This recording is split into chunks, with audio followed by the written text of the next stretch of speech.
उनकी जो पत्नियां थी वो शोर शराबा मचा रही थी पार्किंग में। तो गार्ड गया, गार्ड ने वहाँ देखा जाके, तो उनकी एक पत्नी थी वो बीमार थी, उसको फिर चेतन को फ़ोन किया, वो गाड़ी से आए, ले गए उसको हॉस्पिटल में। उसके बाद में अगले दिन पता लगा शाम को कि वो एक व्हाट्सअप ग्रुप की वजह से हमें मालूम पड़ा कि हाँ ये चेतन है। अगर हम ग्रुप से जुड़े नहीं होते तो हमें उसके बारे में पता नहीं चलता।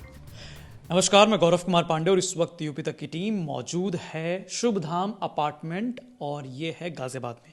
दरअसल यहाँ हम इसलिए आए हैं क्योंकि हमें सोसाइटी से, यानी कि भारत सिटी सोसाइटी जहाँ पर चेतन कुमार अपने परिवार के साथ रहता था, वहाँ से हमें मालूम चला कि उस अपार्टमेंट में जाने से पहले वो कभी यहाँ रहा करता था, शुभ धाम सोसाइटी में। तो आइए यहाँ इनके गार्ड जो हैं वो हमको बताएंगे, मैनेजर, माफ़ कीजिएगा, मैनेजर साहब हैं, वो हमें बताएंगे कि आखिरकार कब रहते था ये परिवार और उस समय जो है कौन कौन इनके परिवार के लोग वहाँ रहते थे। क्या नाम है आपका? मेरा नाम संतोष कुमार है। तो संतोष जी, आप यहाँ सोसाइटी के मैनेजर हैं। जी सर।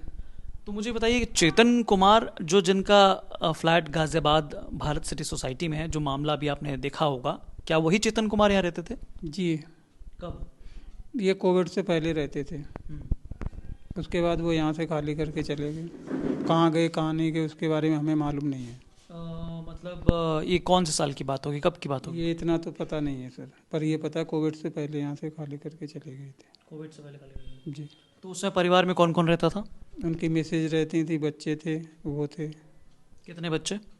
2 या 3 बच्चे थे उनके। 2 या 3 बच्चे थे। और जो पत्नियां थीं वो? 2, शायद 2 पत्नियां थी उनकी। 2 पत्नियां थीं।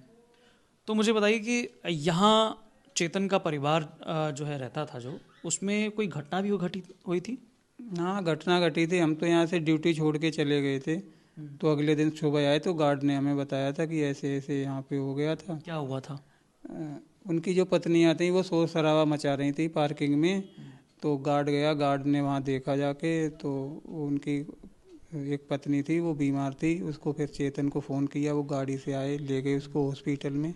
उसके बाद में अगले दिन पता लगा शाम को कि वो एक्सपायर हो गई हैं। बीमार थी या फिर इसके बारे में पता नहीं है, इसके बारे में कुछ पता नहीं कि वो बीमार थी क्या था, पर एक गार्ड ने जो बताया वो मैं आपको बता रहे हैं।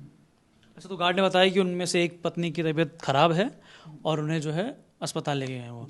तो ये रात की बात थी? रात का टाइम होगा, 11-12 हो या 10-11 हो, कोई कंफर्म टाइम को हम आपको बता नहीं पाते। जहाँ तक 11-12 हो या 12-1 का बीच के टाइम हो। लेकिन हमने सुना कि वो तो फिसल गई थी। सर, इसके फिसलने के साथ में अगर वहाँ होता तो कुछ तो ब्लड वगैरह या कुछ तो होता ना, तो ऐसा तो वहाँ कुछ भी नहीं था। मौके वारदात पे अगले दिन देखा गया था। अच्छा, मौका वारदात पे कुछ भी ऐसा नहीं था? जी। लेकिन वो एक्सपायर हो गई। तो मुझे बताइए कि जैसे उनको मिलाकर 2 पत्नियां थी उस समय? हाँ, 2 पत्नियां थीं सर। अच्छा, और बच्चे कितने साल के होंगे, क्या अंदाज़ा?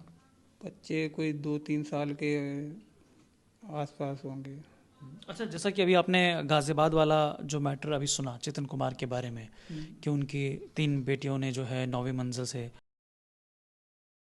तो उसमें आपको मालूम चला कि वो एक बड़ी लड़की निशिका थी जिसकी उम्र 16 साल थी, प्राची थी जिसकी उम्र 14 साल थी, उनको आपने देखा था?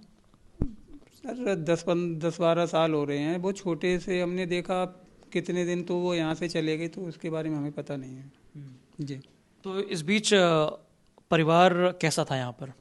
यहाँ परिवार ठीक था, अपना पूजा पाठ करने भी जाते थे मंदिर पे। अच्छा, पूजा पाठ करते थे वो? बृहस्पतिवार को जाते थे, दोनों पत्नियां भी साथ में जाती थी। अच्छा, बृहस्पतिवार को वो लोग पूजा पाठ करते थे, मंदिर जाते थे बकायदा। तो आप लोगों को प्रसाद वगैरह देते थे? प्रसाद भी देते थे आके। जी।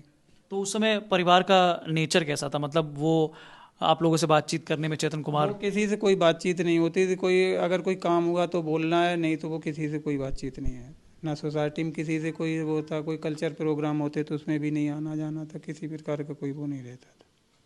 और यहाँ कौन सा फ्लैट में थे वो लोग? H1 303 में। 303 में। तो उस समय के कोई आस पड़ोस के लोग अभी यहाँ पर मौजूद हैं? नहीं, अभी तो कोई भी नहीं है सर। सब खाली हो गए, सब बदल गए? हाँ, बदल रहे हैं। 3-4 फैमिली तो उसी फ्लैट में आके चेंज हो गई हैं।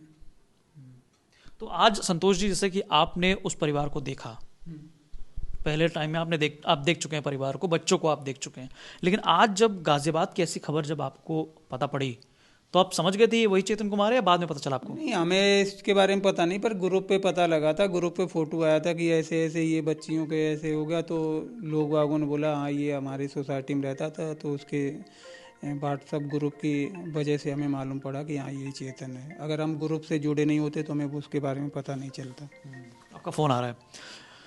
तो यहाँ पे संतोष जी हैं जो कि सोसाइटी के यानी कि शुभधाम सोसाइटी के मैनेजर हैं, जो साफ तौर पे बता रहे हैं कि वो जो है वो परिवार यहाँ पर था बहुत कोविड काल के पहले था, और उसमें बच्चे जो थे वो छोटे छोटे बच्चे थे और पत्नियां भी 2 यहाँ पर थीं। लेकिन बता रहे हैं कि उनमें से एक पत्नी की तबीयत जो है एक दिन ज़्यादा ख़राब हो गई थी। इनको ये सूचना मिली कि उसे जो है फ़ौरन अस्पताल ले जाया गया, जहाँ बाद में इन्हें मालूम चला कि उस महिला की मृत्यु हो गई है। लेकिन अभी फ़िलहाल आपको बता दें कि चेतन कुमार के मामले में एक और ये नया मोड़ जो है आया है, और बेहद हैरान कर देने वाला मामला है कि अभी भी लोग जो है चर्चा उनकी कर रहे हैं, क्योंकि अभी मौजूदा वक्त में गाजियाबाद में जिस प्रकार से सुजाता और हीना दोनों की मां ने यह दावा किया कि तीसरी एक और पत्नी थी टीना नाम की, और ये तीनों एक साथ जो है खुशहाल तरीके से एक साथ उस गाजियाबाद के भारत सिटी सोसाइटी के फ्लैट में रहा करते थे। लेकिन यहाँ पर अभी इस वक्त यूपी तक की टीम की मौजूदगी है। ये शुभधाम अपार्टमेंट है और ये गाजियाबाद में है, और यहाँ पर भी जो मैनेजर साहब हैं उन्होंने बताया कि परिवार जो है यहाँ पर शांतिपूर्वक तरीके से रहता था।